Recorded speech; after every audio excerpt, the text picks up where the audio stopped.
नमस्कार दोस्तों, स्वागत है आप सभी का हमारे YouTube channel AIS official classes में। दोस्तों आज के इस वीडियो में हम लोग रेलवे ग्रुप डी का जो पिछला बार एग्जाम हुआ था 2025-26 में उसका सारा जो है पीवाईक्यू देखने वाले हैं साइंस का। ठीक है, साइंस का, बायो का, ठीक है, फिजिक्स और केमिस्ट्री, इन तीनों का जो है सारा पीवाईक्यू जितना भी क्वेश्चंस जो पूछा गया था पिछला बार वो सारा हम लोग देखने वाले हैं। जैसा कि आप लोग को पता है कि इस बार का जो एग्ज़ाम का डेट है वो अगस्त में आने वाला है। 3 अगस्त से अप्रोक्स आपको एग्ज़ाम स्टार्ट हो जाएगा रेलवे का। तो जैसा कि आप लोग को पता होगा कि जो रेलवे है क्वेश्चन हमेशा रिपीट करता है, इसलिए हम लोग जो है पिछला साल का सारा क्वेश्चन देखने वाले हैं। और अगर ये कंप्लीट हो गया तो मैं इससे भी पिछला यानी कि 2024 का भी क्वेश्चंस लेके आऊँगा। सॉरी, 2024 नहीं, इससे पहले जो एग्ज़ाम हुआ है उसका क्वेश्चंस भी लेके आऊँगा। ठीक है, तो चलिए हम लोग वीडियो को शुरू करेंगे बिना किसी देरी के। और चैनल पर आप नए होंगे तो चैनल को सब्सक्राइब कर लीजिएगा। ठीक है, चलिए देखिए दोस्तों, ये जो है हम लोग देखने वाले हैं वो ये कंप्लीट साइंस देखने वाले हैं। और ये जो बुक है वो गगन सर का है पीडीएफ। ठीक है, इसमें जो है उन्होंने सारा जो है ऑल 101 शिफ्ट का क्वेश्चन कवर किया हुआ है। लगभग 2525 को साइंस का क्वेश्चन है और चैप्टर वाइज क्वेश्चन है। ठीक है, लेवल जो है हार्ड से इजी लेवल क्वेश्चन है। तो सारा क्वेश्चन हम लोग देखेंगे और सारा क्वेश्चन को हम लोग याद रखने की कोशिश भी करेंगे। ठीक है, और वीडियो लंबा हो सकता है तो वीडियो के अंत तक बने रहिएगा। साथ में अगर आपको इसका पीडीएफ चाहिए तो आप हमारे टेलीग्राम चैनल पे ज्वाइन हो जाइएगा, मैं वहाँ पे आपको इसका पीडीएफ अपलोड कर दूँगा। चलिए फिलहाल हम लोग चलते हैं और देखते हैं सारे क्वेश्चंस को। देखिए यहाँ क्वेश्चन जो है पहले बायोलॉजी का है, उसके बाद चैप्टर वाइज सारा क्वेश्चंस आपको देखने को मिलेगा और किस ना क्वेश्चन है किस चैप्टर से वो भी यहाँ देखने को मिल जाएगा। ठीक है, तो पहले हम लोग जो है बायोलॉजी का पहला देखने वाले हैं। 148 क्वेश्चन इस वीडियो में देखेंगे और थोड़ा वीडियो फास्ट भी होने वाला है, केवल क्वेश्चन और आंसर देखेंगे। और ठीक है, इसके बाद आप लोग कमेंट कीजिएगा। तो बायोलॉजी के बाद हम लोग केमिस्ट्री देखेंगे। ठीक है, और इसी तरह एक एक करके हम लोग सारे को जो है पीवाईक्यू कवर कर लेंगे। साथ में आप लोग को पता होगा कि जो है करंट अफेयर का वेटेज ज़्यादा रहता है, तो अगर आप लोग को ज़रूरत हो तो आप लोग कमेंट कीजिएगा करंट अफेयर, मैं उसका भी वीडियो लेके आऊँगा और इंपॉर्टेंट क्वेश्चन को कवर करने की कोशिश करेंगे। चलिए फिलहाल हम लोग आगे चलते हैं और क्वेश्चन की ओर बढ़ते हैं। देखिए दोस्तों, पहला क्वेश्चन हमारा क्या है यहाँ पे, संयोजी ऊतक में कोशिकाओं की एक दूसरे के सापेक्ष संबंधित स्थिति क्या होती है। ऑप्शन सी इसका राइट आंसर हो जाएगा, यानी कि एक दूसरे से दूर। ठीक है, चलिए अगला क्वेश्चन है दोस्तों, गोल्जी उपकरण को बनाने वाली चपटी ढेर किए गए थैलियों को क्या नाम दिया गया है। तो राइट आंसर इसका क्या हो जाएगा, सिस्टर्नी। क्या नाम हो जाएगा, सिस्टर्नी। नेक्स्ट क्वेश्चन है दोस्तों, निम्नलिखित में कौन सी विशेषताएं सूक्ष्मदर्शी के नीचे सभी कोशिकाओं द्वारा प्रदर्शित होती है। तो ये जो है दोस्तों केवल प्लाज्मा झिल्ली और कोशिका दर होगा।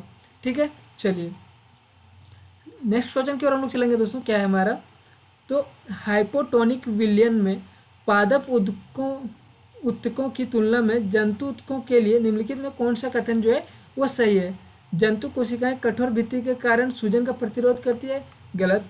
जंतु कोशिकाओं में पौधों की तुलना में सेलुलोज की भित्ति अधिक मोटी होती है, ये भी गलत। अगला क्या है, जंतु कोशिकाओं में बाह्य भित्ति के लिए बिना लयन की संभावना अधिक होती है। तो इसका राइट आंसर ऑप्शन सी हो जाएगा। साथ में आप लोग देख सकते हैं यहाँ करेक्ट आंसर भी दिया हुआ है। अगर आप लोग वीडियो के थ्रू नहीं पढ़ना चाहते, आप लोग डायरेक्ट पीडीएफ से पढ़ना चाहते हैं तो आप टेलीग्राम ज्वाइन कर लीजिए। टेलीग्राम का लिंक जो है वो आपको हमारे डिस्क्रिप्शन में मिल जाएगा, साथ में आपको हमारे चैनल के अबाउट सेक्शन में भी मिल जाएगा। ठीक है, टेलीग्राम में ज्वाइन जरूर हो जाइएगा दोस्तों। नेक्स्ट क्वेश्चन की ओर चलते हैं हम लोग, न्यूरॉन के मुख्य घटक कौन से हैं। तो राइट आंसर इसका क्या हो जाएगा, दुम्रिका, कोशिकाएं और तंत्रिकाक्ष।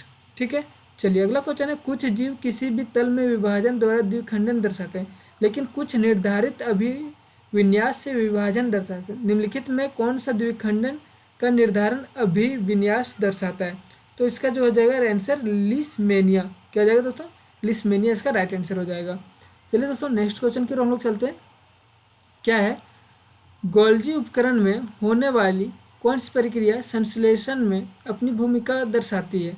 तो सरल शर्करा से जटिल शर्करा का निर्माण। ठीक है, क्या, गोल्जी उपकरण। चलिए दोस्तों अगला क्वेश्चन है, निम्नलिखित में कौन सा यूकेरियोटिक कोशिकाओं में झिल्ली परिबद्ध अंगरक्षक नहीं है। ठीक है, क्या, अंगक नहीं है, सॉरी अंगक नहीं है। तो क्या, राइबोसोम इसका राइट आंसर हो जाएगा। चलिए दोस्तों नेक्स्ट क्वेश्चन की ओर चलेंगे हम लोग। देखिए, पादप कोशिका रिक्तिका के अंदर उपस्थित तरल का नाम क्या है। तो क्या नाम है, कोशिका रस, यानी कि सेल सेप। अगला क्वेश्चन है दोस्तों, निम्नलिखित में कौन सी उपकला उत्तक की विशेषता नहीं है। तो राइट आंसर इसका क्या हो जाएगा, कोशिकाएं शिथिल रूप से व्यवस्थित होती है, ऑप्शन सी इसका राइट आंसर। अगला है दोस्तों, गोल्जी उपकरण के कार्य में पुटिकाएँ क्यों महत्वपूर्ण है? तो वे गोल्जी उपकरण के पदार्थों को लाते और ले जाते हैं। ठीक है, चलिए ऑप्शन ए इसका राइट आंसर हो जाएगा। अगला क्वेश्चन है, किसी कोशिका में सूत्र कणिका की संख्या निम्नलिखित में से किस पर निर्भर करती है? तो ये दोस्तों आपका किस पर, कोशिका की कार्य की सक्रियता पर निर्भर करती है। चलिए दोस्तों नेक्स्ट क्वेश्चन की रोल में चलेंगे। क्या है, न्यूरॉन अर्थात तंत्रिका ऊतक में कौन सा भाग प्रोटीन संश्लेषण के लिए जिम्मेदार है? तो निश्चल कणिकाएं जो है इसके लिए जिम्मेदार है। अगला क्वेश्चन है, निम्नलिखित में कौन सा कार्य गोल्जी कॉम्प्लेक्स से संबंधित नहीं है? ठीक है, तो कौन सा कार्य यह कोशिका से पदार्थों के प्रवेश और निकास की अनुमति देता है, ये जो है इससे संबंधित नहीं है। बाकी ये देखिए, यह अंतर्द्रव्यीय जालिका से प्राप्त प्रोटीन को संशोधित और संकुलित करता है, ये सही है। यह कोशिका के बाहर पदार्थों को परिवहन और स्राव करता है, ये भी सही है। यह लाइसोसोम का निर्माण करता है जो कोशिका के भीतर पाचन में सहायता करते हैं, तो ये भी जो है सही है। चलिए नेक्स्ट क्वेश्चन देखिए दोस्तों, क्या है, निम्नलिखित में कौन सी कोशिका संरचना अमीबा को खाद्य सामग्री प्राप्त करने के लिए सहायता करता है? तो प्लाज्मा झिल्ली, क्या हो जाएगा, प्लाज्मा झिल्ली। चलिए दोस्तों नेक्स्ट क्वेश्चन की ओर हम लोग चलेंगे। एक बहुकोशिकीय जीव में प्रत्येक कोशिका जीव की उत्तरजीविता में कैसे सहायक होती है? तो राइट आंसर इसका ऑप्शन डी हो जाएगा, श्रम विभाजन का पालन करके।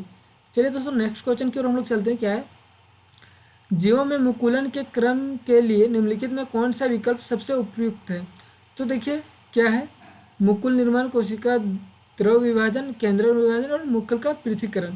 तो इसका जो है वो बोल रहा है क्रम सजाने बोल रहा है। तो देखिए क्या हो जाएगा, पहला क्या है, मुकुल निर्माण। ठीक है, इसके बाद क्या हो जाएगा, केंद्र का विभाजन। ठीक है, इसके बाद क्या हो जाएगा, कोशिका द्रव विभाजन, और इसके बाद क्या हो जाएगा, मुकुल का पृथक्करण।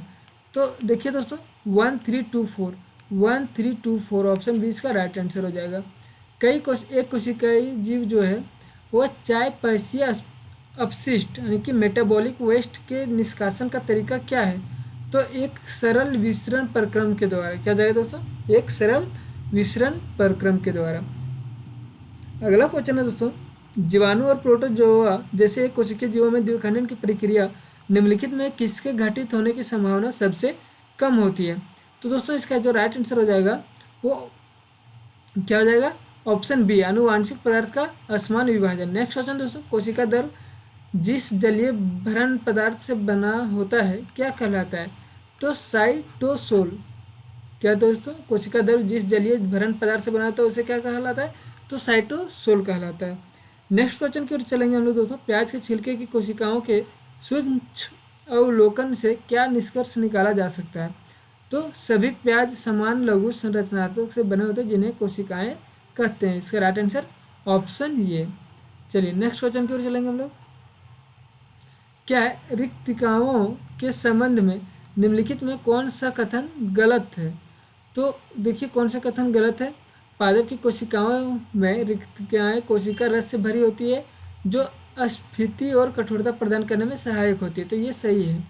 अगला क्या है, रिक्तिका अमीनो एसिड, शर्करा, कार्बोनिक एसिड और प्रोटीन जैसे महत्वपूर्ण पदार्थों का भंडारण करती है, ये भी सही है। पादप कोशिकाएं में आमतौर पर एक बृहद केंद्रीय रिक्तिका होता है, ये भी सही है।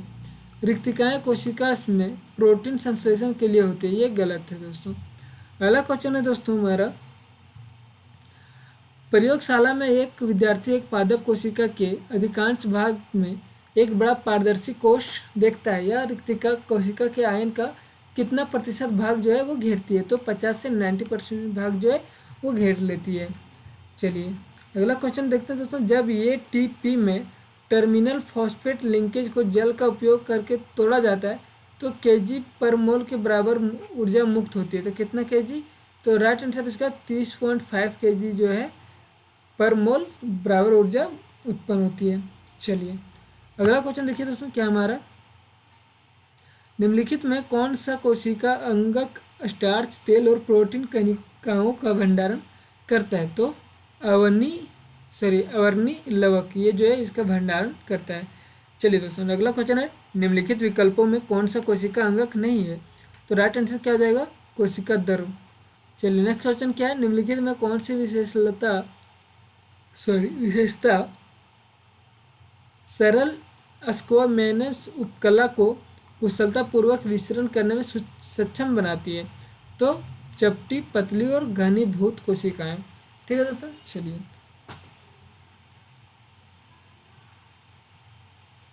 अगला क्वेश्चन है दोस्तों, पादप कोशिका में सूत्रकणिका के संबंध में निम्नलिखित में कौन सा कथन जो है सही है। तो राइट आंसर इसका क्या हो जाएगा, सूत्रकणिकाएं आंतरिक झिल्ली अत्यधिक वलित होती है।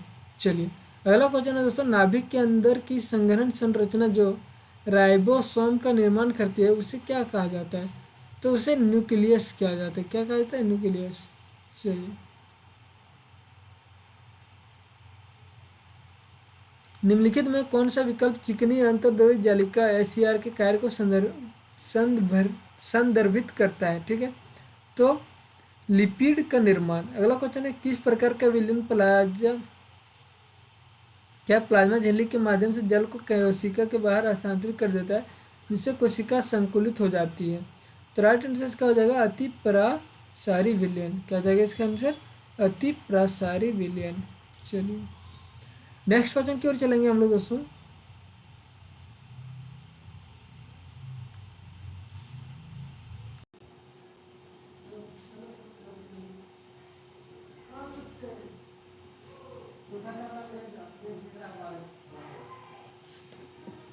चलिए अगला क्वेश्चन है दोस्तों, बहुकोशिकीय जीव में केवल एक सरल विसरण ही सभी कोशिकाओं की आवश्यकताओं को पूर्ण क्यों नहीं कर सकता। तो क्यों नहीं कर सकता, क्योंकि शरीर का आकार और जटिलता बढ़ जाती है। अगला क्वेश्चन, निम्नलिखित में कौन सा कोशिकांग केवल जंतु कोशिका में उपस्थित होता है किंतु पादप कोशिका में नहीं। तो तारक काज जो है केवल जंतु कोशिका में होता है, ये पादप कोशिका में नहीं उपस्थित होता है। अगला क्वेश्चन है दोस्तों, कोशिका के कोशिका दर में कोशिका के कोशिका दरों के संबंध में उन कथन को चयन करें जो गलत है। तो कोशिका दर प्लाज्मा झिल्ली के अंदर तरल पदार्थ से भरा होता है, ये सही है। कोशिका दर अनेक कोशिका अंग से होते हैं, तो सही है। पादप कोशिका में कोशिका दर कोशिका भित्ति और प्लाज्मा झिल्ली के बीच पाया जाता है, तो ये गलत है। कोशिका दर सुकेंद्रिक और प्राकेंद्रिक दोनों कोशिकाओं में मौजूद होता है, ये भी सही है। अगला क्वेश्चन है दोस्तों, विभिन्न प्रकार की कोशिकाओं की आकृति और कार्य के संबंध में निम्नलिखित में से कौन सा कथन जो है वो गलत है। तो कौन सा कथन गलत है, ऑप्शन डी, पैसी कोशिकाएं रक्त में प्रभाव में सहायता के लिए चपटी और गोलाकार होती है, तो ये गलत है। अगला क्वेश्चन है, कोशिका विभाजन के किस विधि द्वारा द्विगुणित गुणसूत्रों को अगुणित युग्म में विभाजित किया जाता है। तो ऑप्शन ये इसका राइट आंसर हो जाएगा, अर्धसूत्री विभाजन। नेक्स्ट क्वेश्चन है दोस्तों, निम्नलिखित में कौन सी गतिविधि को जीवन की परिभाषित विशेषता के रूप में नहीं लिया जा सकता है। तो कौन सी, चलना या दौड़ने जैसी दृश्ययामन गतिविधि को। अगला क्वेश्चन है दोस्तों, कोशिका के प्रकार और आकृति के संबंध में निम्नलिखित में कौन सा कथन जो है वो गलत है। तो क्या हो जाएगा इसका आंसर, संयुक्त रक्त कोशिका। चलिए अगला क्वेश्चन है, निम्नलिखित में कौन सा पादप कोशिका में गोलीज काय का सही कार्य है। तो लाइसोसोम के निर्माण में सहायता करना। नेक्स्ट क्वेश्चन है दोस्तों, कोशिका अंगकों के संबंध में उस कथन का चयन करें जो गलत है। तो वे प्राकेंद्रिक कोशिकाओं में पाए जाते हैं। अगला क्वेश्चन है दोस्तों, निम्नलिखित में कौन सा कथन सूत्री विभाजन के लिए सत्य है लेकिन अर्धसूत्री विभाजन के लिए सत्य नहीं है। तो यह समान संतत कोशिकाएं उत्पन्न करता है। चलिए अगला क्वेश्चन है दोस्तों, ये जो फिगर दिया हुआ है दिए गए चित्र में रुच्च अंतर्द्रवित जालिका से जुड़ी संरचना ये का प्राथमिक कार्य क्या है। तो ये देखिए, ये यहाँ पे आपको नज़र आ रहा होगा बहुत छोटा में, और इसका जो कार्य है वो क्या है, प्रोटीन निर्माण का। नेक्स्ट क्वेश्चन है, निम्नलिखित में किस कोशिका अंग का अपना समय का डीएनए नहीं होता है। तो लाइसोसोम का जो है अपना समय का डीएनए नहीं होता है। नेक्स्ट क्वेश्चन, निम्नलिखित में कौन सा कोशिकांग कोशिकीय प्रजनन में मदद करता है। तो राइट आंसर इसका दोस्तों नाभिक हो जाएगा। नाभिक जो है वो कोशिकांग कोशिकीय प्रजनन में क्या करता है, मदद करता है। चलिए अगला क्वेश्चन है दोस्तों, क्या समसूत्री विभाजन में, ठीक है, क्या विभाजन में संतति कोशिकाओं के गुणसूत्रों की तुलना जनक कोशिका के गुणसूत्रों से किस प्रकार की जाती है। तो संतति कोशिकाओं के गुणसूत्रों की तुलना जनक कोशिका के समान होती है। क्या होती है, समान। राइट आंसर ऑप्शन ये। न्यूरॉन के उस लंबे रेशे जैसे भाग का नाम क्या है जो कोशिका काय में संकेतों को दूर ले जाता है? तो क्या नाम है दोस्तों? तंत्रिकाक्ष। नेक्स्ट क्वेश्चन दोस्तों, सूक्ष्मदर्शी से देखने पर प्रत्येक कोशिका में इनमें से कौन सी आकृति दिखाई देती है? तो कोशिका झिल्ली दिखाई देती है। क्या दिखाई देती है? कोशिका झिल्ली। नेक्स्ट क्वेश्चन है दोस्तों, प्रोकैरियोटिक कोशिकाएं यूकेरियोटिक कोशिकाओं में निम्नलिखित में किसमें भिन्न होती है? तो ऑप्शन बी इसका राइट आंसर हो जाएगा क्या? झिल्ली युक्त केंद्र का अभाव। चलिए अगला क्वेश्चन है दोस्तों, निम्नलिखित में से किस कोशिका अंग का कुंडिका होते हैं और लयन काय के निर्माण में शामिल होते हैं? तो राइट आंसर इसका क्या हो जाएगा दोस्तों? ऑप्शन बी गोल्जी उपकरण। अगला क्वेश्चन है दोस्तों, कोशिका में एक गहरी गोलाकार संरचना है जो पदार्थ विनिमय के लिए छिद्र वाली डैश झिल्ली से घिरी होती है और उसको क्या कहते हैं? तो ये केंद्रक और दोहरी। क्या? केंद्रक दोहरी। ठीक है। चलिए नेक्स्ट क्वेश्चन, सूक्ष्मदर्शी द्वारा अवलोकन की गई यूकेरियोटिक कोशिकाओं में दिखाई देने वाले 3 प्रमुख घटक कौन से हैं?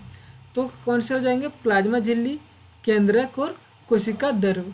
ठीक है दोस्तों। चलिए अगला क्वेश्चन है, कौन सी घटना परासरण में कोशिका भित्ति की भूमिका को दर्शाता है? तो जीवित पादप कोशिकाओं द्वारा जल त्यागने पर देखा जाने वाला जीव द्रव कुंचन। नेक्स्ट क्वेश्चन है दोस्तों, तंत्रिका कोशिकाओं क्या है? तंत्रिक कोशिकाओं में कोशिका काय से जुड़े क्या है? कई छोटे सकित भाग प्रक्रियाएं होती है जिन्हें क्या कहा जाता है? तो दुम्रिका कहा जाता है। ठीक है। देखिए दोस्तों, अभी इतना टाइम नहीं है सारा करने का, इसलिए हम लोग क्वेश्चन और आंसर फास्ट देखेंगे जिससे कि हम लोग सारा क्वेश्चन एक बार कवर कर सकते हैं। इसके अलावा अगर आपको जल्दी रिवीजन करना है और तो आप इसका जो PDF टेलीग्राम से हमारे डाउनलोड कर सकते हैं, मैं वहीं से अपलोड जरूर कर दूंगा। अगला है, चिकनी अंतर परिधीय जालिका के सही कार्य का चयन करें। क्या हो जाएगा? लिपिड संश्लेषण। अगला क्वेश्चन है, केंद्रक के संबंध में निम्नलिखित से कौन सा कथन सही नहीं है? तो राइट आंसर इसका केंद्रीय झिल्ली एक अंध्रीय और दृढ़ संरचना है। चलिए अगला क्वेश्चन है, कोशिका आकार के संबंध में निम्नलिखित में कौन सा कथन सही होगा? तो कोशिका का आकार उसके कार्य से संबंधित होता है, जीव के आकार से संबंधित नहीं होता है। तो ये जो है इसका सही होगा। नेक्स्ट क्वेश्चन, निम्नलिखित में कौन सी कोशिकाएं जलांशन में परिवर्तन करके अपना आकार क्या है बदलती है? तो पादप कोशिका।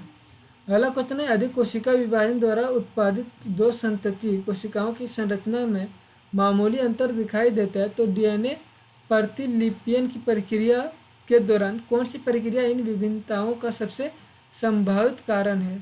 तो जैव रासायनिक अभिक्रियाओं की अंतर्निहित अविश्वसनीयता के कारण DNA प्रतिलिपनीय के दौरान मामूली भिन्नताएं।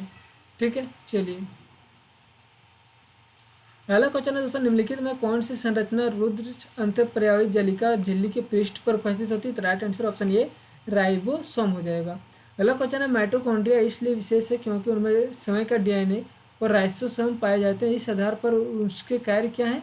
तो अपने समय के छोटे प्रोटीन बनाना। ठीक है, अपने समय के कुछ छोटे प्रोटीन बनाना। नेक्स्ट क्वेश्चन है, निम्नलिखित में कौन उत्तक नहीं है? तो दोस्तों इसका राइट आंसर लाल रक्त कोशिकाएं कणिकाएं जो है ये उत्तक नहीं है, बाकी पेशियाँ, रुधिर और तंत्रिकाएं क्या है? एक प्रकार का उत्तक है। चलिए अगला क्वेश्चन है, लवकों को क्या है? लवकों को सूक्ष्मदर्शी से आसानी से देखा जा सकता है क्योंकि ये बड़े होते हैं और इनमें वर्णक होते हैं। ठीक है। अगला क्वेश्चन है, यदि किसी कोशिका में पर्याप्त गोल्जी कॉम्प्लेक्स का अभाव है तो यह मुख्यतः में विफल होगा। तो किस में विफल होगा? पैकेजिंग और स्राव में। नेक्स्ट क्वेश्चन है, लाइसोसोम के बारे में निम्नलिखित में कौन सा कथन जो है वो सही है? तो राइट आंसर इसका क्या हो जाएगा? लाइसोसोम में पाचक एंजाइम होते हैं। ठीक है। चलिए अगला क्वेश्चन है, कोशिका झिल्ली के आर पार CO2 O2 जैसी गैसों का पारागमन किसके द्वारा होता है और डैश सांद्रता की ओर होता है? तो देखिए दोस्तों, ये जो है CO2 और O2 जैसी गैसों का परागमन जो है वो किसके द्वारा होता है? तो विसरण के द्वारा। ठीक है। और किधर से? तो उच्च से, किधर से? उच्च से निम्न सांद्रता की ओर होता है। ठीक है। चलिए ऑप्शन ये इसका राइट आंसर। क्या रुच्र RER को चिकनी SER से क्या पृथक करता है? तो ऑप्शन ये इसका राइट आंसर। अगला क्वेश्चन है, गोल्जी उपकरण निम्नलिखित में किस संगत से संबंधित है? तो ये आपको पता होगा, अंतर्द्रवी जालिका से जो संबंधित है। चलिए नेक्स्ट क्वेश्चन है दोस्तों, कोशिकाओं में लाइसोसोम की क्या भूमिका होती है? तो ऑप्शन ये इसका राइट आंसर हो जाएगा, विजातीय पदार्थ का पाचन करना। नेक्स्ट क्वेश्चन है, दृश्य केंद्रीय पैसेंतलिया गुलगुलिता अंतर्द्रवी जाली केवळ प्रामुख्याने कोणती जवाबदारी असते? ये क्या है? ये कुछ अलग भाषा लिखा हुआ है, क्वेश्चन को हटाते हैं। अगला क्वेश्चन देखते हैं, निम्नलिखित में कौन सा कोशिका अंगक पुटिकाओं में उत्पादकों के भंडारण, संशोधन और पैकेजिंग का कार्य करता है? तो ऑप्शन सी, गोल्गी अस्मृग्य यानी कि गोल्गी कॉम्प्लेक्स। चलिए दोस्तों पहला क्वेश्चन, निम्नलिखित में कौन सा कथन हाइड्रा जैसे जीवों में मुकुलन की प्रक्रिया का सही वर्णन करता है? तो राइट आंसर ऑप्शन बी हो जाएगा, एक मुकुल जो है नियमित कोशिका विभाजन के कारण एक आभार के रूप में बनता है और परिपक्व होने पर अलग हो जाता है। पहला क्वेश्चन, अमीबा में द्विखंडन के दौरान निम्नलिखित में कौन सा अंगक सबसे पहले प्रभावित होता है?